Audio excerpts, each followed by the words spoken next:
News Tamil கழுகு.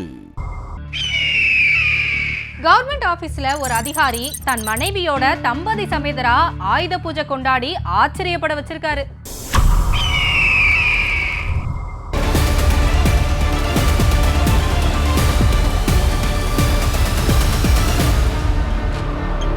சிஎம்டிஏவில் member செக்ரட்டரியா இருக்காரு Prakash IAS.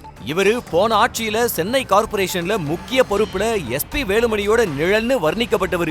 இந்த ஆட்சியிலையும் முக்கியமான இடத்துல உட்கார்ந்துருக்காருன்னு ஐஏஎஸ் வட்டாரங்கள பேசிக்கிட்டு இருக்காங்க. சிஎம்டிஏ ஆபீஸ்ல ஆயுத பூஜை கொண்டாடுறப்ப அதுல ஒரு ஆபீசரா பிரகாஷ் கலந்துக்கிறதுல பிரச்சனை இல்ல. ஆனா பிரகாஷ் தன்னோட மனைவியோட மாலையும் கழுத்துமா ஆயுத பூசிய வேத மந்திரங்கள் முழங்க கொண்டாடி இருக்கிறாங்கிறது தான் அதிகாரிகள் மட்டத்துல சர்ச்சையை ஏற்படுத்தி இருக்கு.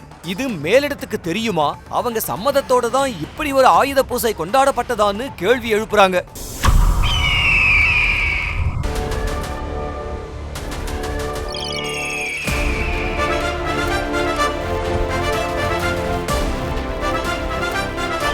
நியூஸ் தமிழ் கழுகு.